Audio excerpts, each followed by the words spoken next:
Hi, this is Skylar here from the Mint Change You Can Wear. So today what we're going to be talking about now is ring sizing for these clad quarters.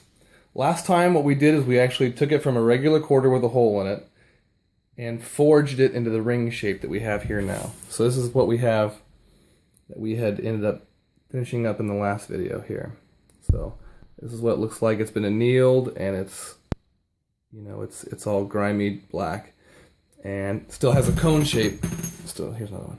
Still has a cone shape to it. So that is what we need to eliminate today and make it the correct size we want to actually finish up with. So in order to do that, what we're going to do is need a couple tools. So what we're going to talk about first here is the ring sizing mandrel again. So this is, obviously it's important. Reason being it has all the ring sizes on it, so we're going to know kind of where we want to end up. Also, we're going to need a file for this. It's a rounded file on one side, flat on the other. We're going to do that to cut off all the sharp edges off of it, and then some sandpaper also to finish up the file marks or get rid of the file marks for that. The main tool, though, we're going to be using today are these over here. These are the ring sizers. You don't need to. I have two of them because I got this further one here in the back first. It's a Chinese ring sizer you can get off of eBay or Amazon, under $200 generally speaking. It works great. It has a stretcher up here on top. That's what we're going to use for stretching the ring. And then down below it actually has a reduction die. And this basically just squishes the coin into the appropriate sized hole. So that's the Chinese one. This here is an American made one. It's actually one of the better ones you can buy. It's a Kagan. Works really, really wonderfully good. The only problem I've ever had with it is the ring stretcher goes this way, and the leaves that they put in there to actually spread, they're kind of weak, so they broke on me, and I haven't replaced them.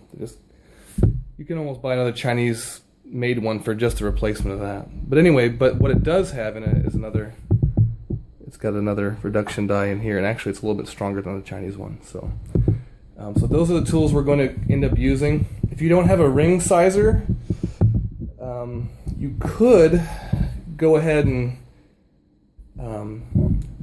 the 6-ton press we talked about last time, which is this over here. Got that at Harbor Freight for about $60, like I said, and you could use that instead of a ring sizer if you want to only reduce. So what you could do is just end up getting one of these reduction dies, or even have one made like this. I had this made in a machine shop a while back. So you could do that if you only want to reduce, but stretching is going to be impossible without one. But you know what? If you don't want to go through all the expense of actually buying a ring sizer like that, I mean, a lot of people will clean these up and wear them just like this. So that's really up to you. But anyway, for today's purposes, we're going to go ahead and start sizing these. Now, these quarters can be made from size 5 to about a size 11. In order to do that, we're going to have to reduce or stretch, for what size we're looking for. So I'm going to start with the easiest size to do, which is a size 5. So the first thing I want to do when I start to size a ring is go ahead and, from the forging process, there might be some little bumps and whatnot still left in it that's not perfectly round. So in order to get rid of some of those real minute things, we wouldn't want to leave big ones, but minute ones we can take care of on this stretcher.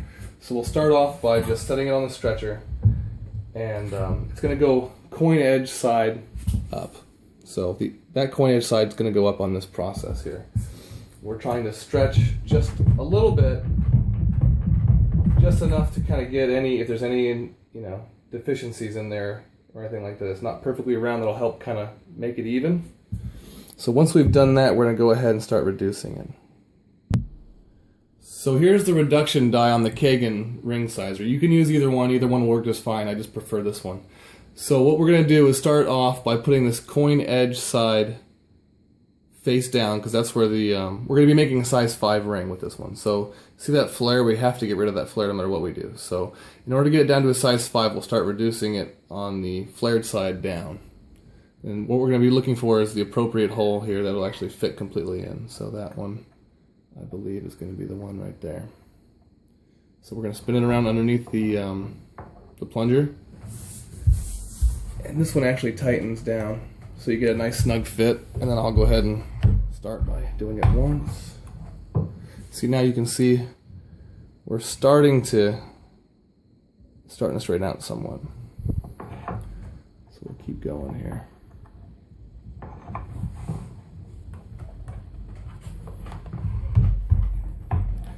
Okay. So now we should have it almost, it's pretty much flat now. Problem is it's not quite a size 5 yet, so we got to go down quite a bit more. Let me see what it's reading now. So we're about a 7.5 now, so we got a little bit to go. We'll probably switch holes here.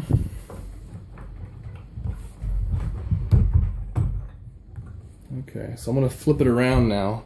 Now it's starting to get coned the other way, so we're going to go ahead and flip this thing around and reduce this side. We want to make the sides of the ring even. You don't want one flared more than another. It just doesn't look good. So.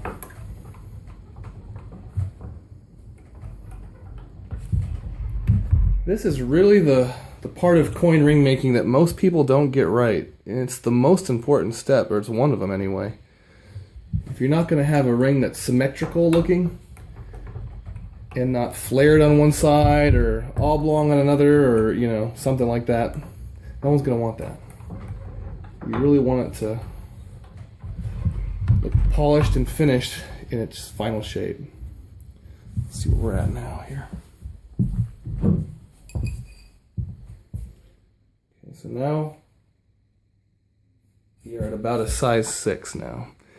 So this is the way you would get any of these sizes below probably a 7.5. If you notice in order to get it flat, it took, you know, it was about 7.5 to start. Once that ring was looking flat, so we're starting to get something that's gonna start looking okay. But like I said, we'll keep going into a size 5.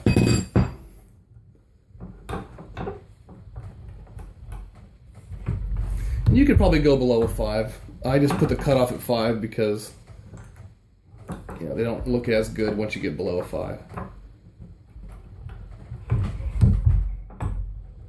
Alright.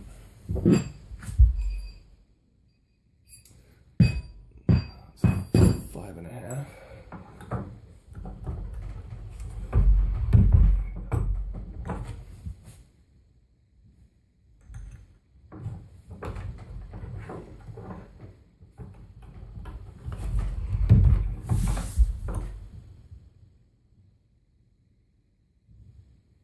Almost there.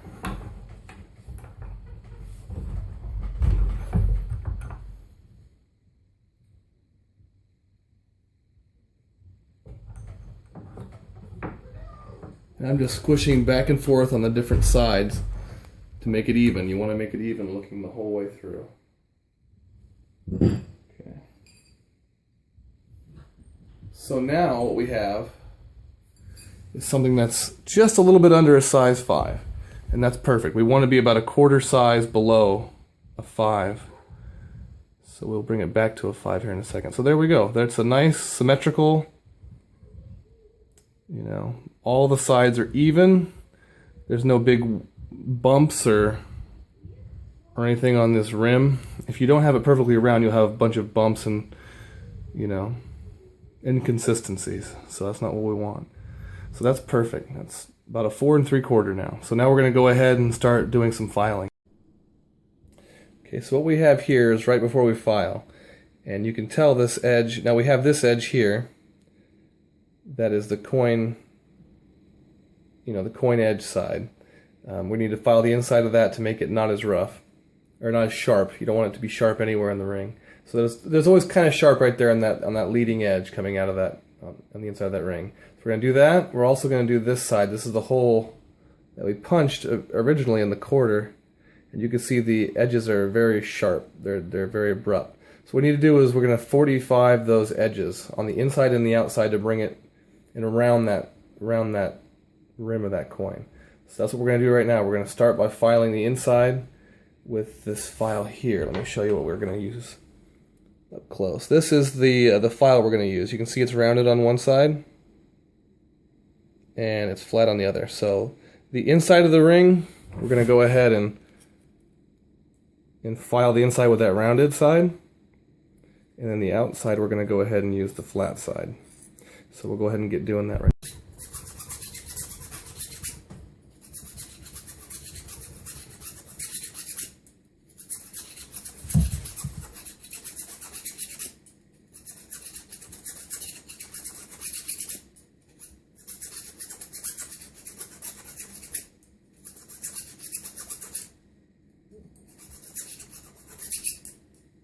Okay.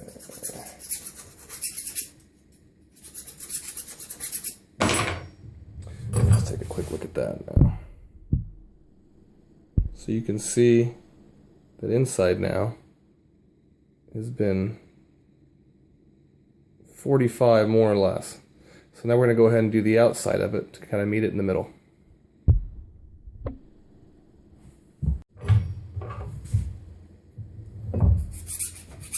And when we're doing the outside, it's a little more important, and we're going to use the flat side, not the rounded edge of this file.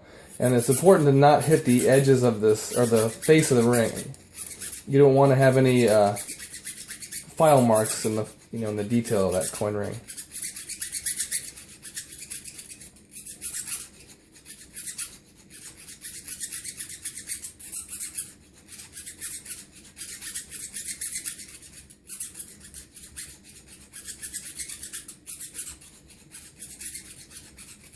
Actually, while I'm going to do it, I'm actually going to go and do the inside of this, the coin edge side also while I'm at it.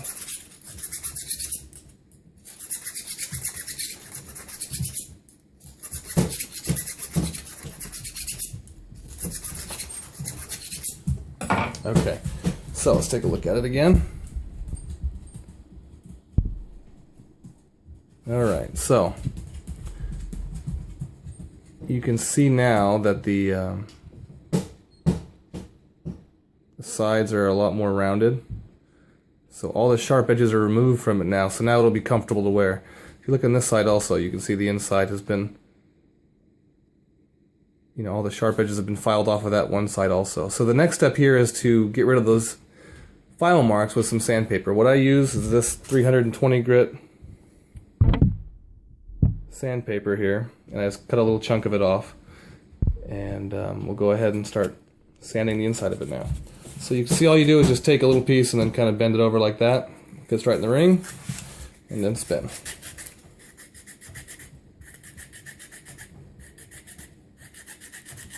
Okay, that should be good. Now the inside of the other side, same method. Doesn't take a ton to get rid of those marks, so don't go too crazy. And then the outside, we're going to just lay the sandpaper flat on it and then just kind of spin.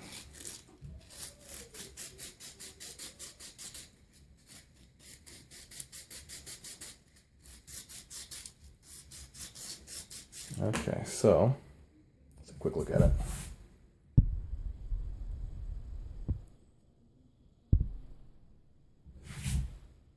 Okay, you can see actually it's quite a bit better now. So all those rough file marks are pretty much gone. And see, I got a little hit every now and then. You'll hit down farther, that's not so good. But actually we'll lose that once we start to polish it. And the inside's nice and smoothed out also. So this is ready. This is ready to go. Let's take a look and see what size it is now. So we started with a 4 3/4 because we were going to file the inside of this ring here, so that way we knew it was going to go up in size. Let's take a look at where we ended up. So it's right on a 5 now. You can see perfectly on a 5.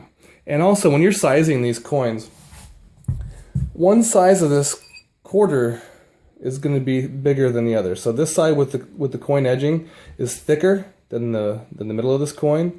So that means that this side actually is going to be your true size. It'll be the size 5, and this side's always going to be larger because the thickness of the walls of the coin are thinner on this side. So if you were to size it this way, it would get caught. Let's take a look here. So this is actually a size 5 here, and that's where it stops. But you can tell this is going to be larger. And that's the way it's going to be with any coin ring, just because, like I said, the one side of the coin's thicker and the other side's thinner. So that's the way it's going to be. What you're really looking for, though, is the true size, obviously, on this side to be done. And then you want the outside of that ring to be symmetrical. You don't want one side to be, more tapered than the other. And actually, I think we achieved it pretty well here with this one. This is a size 5 now. All right, so what we're going to do is move on. Now you know how to make sizes smaller than 7.5. We're going to go on and make the size 11. Okay, so now what we're going to start talking about is the larger size quarter ring. So what we have here is this is the coin that we got off the mandrel last time that that we forged round.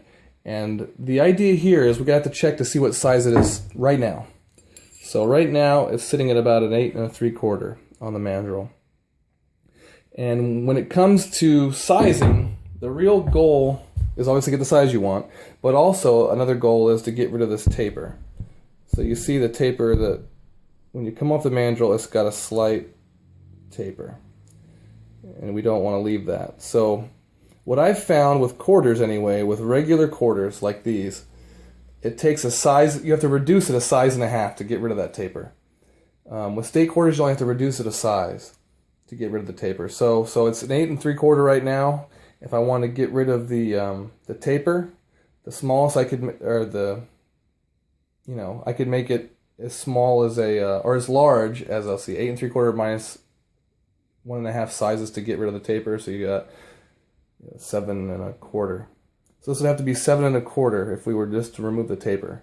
If we wanted to go any bigger than 7 1/4, we're going to have to stretch this band. If that makes any sense.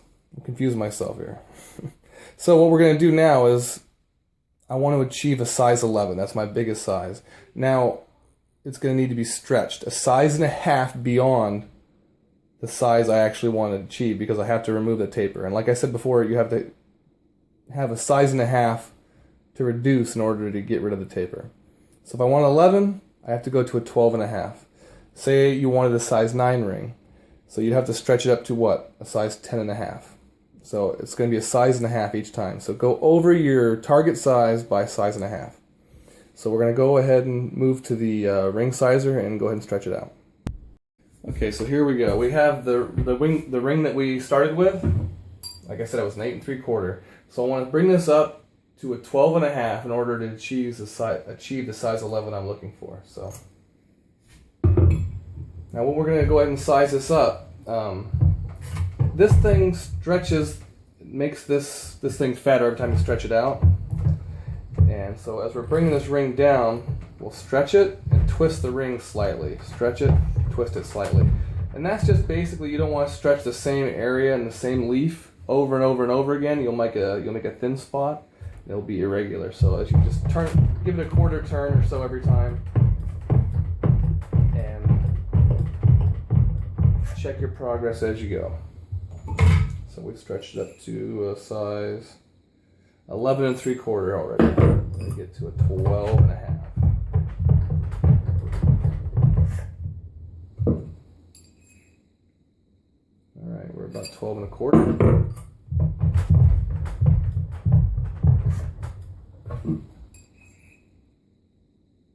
All right, we're right on 12 1/2 now. All right, so now here we are at the ring sizer again, the reducer. So I have my ring that we've already brought up to a size 12 1/2. And now in order to remove that taper that you can still see real clearly, we're going to remove that taper by dropping it down a size and a half to get to our target size. So we're going to again find the one that fits best, start to reduce it.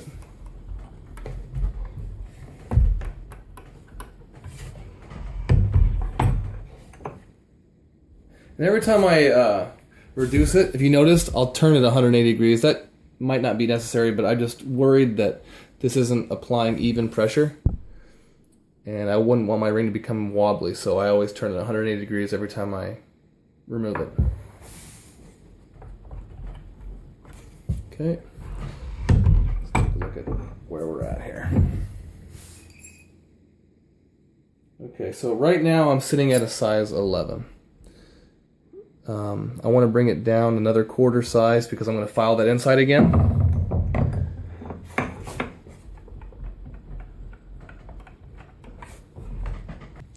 Okay, so now you can see the sides are pretty much straight now, and it's just below a size 11, so I have some room to grow. Alright, now we're going to go to filing again. Okay, so we have the filing all finished on this one. Edges are nice and rounded. And it is going to be ready for finishing. Alright, so now you've seen how you can make it all the way down to a size 5 for a quarter and all the way up to a size 11. The real key things here is if you're gonna, once you have it off the mandrel originally after forging, whatever size you have it coming off the mandrel, you can bring it down a size and a half to get to your biggest size that you can comfortably make and actually have straight sides. If you want to go below that, you just keep reducing evenly on both sides until you get down to your desired size. Smallest I go is 5. Like I said, you could probably go down to a 4 if you wanted to, maybe even a little bit lower. It just affects the look of the ring, I think, personally. So 5 is where I stop. If you look at anything over,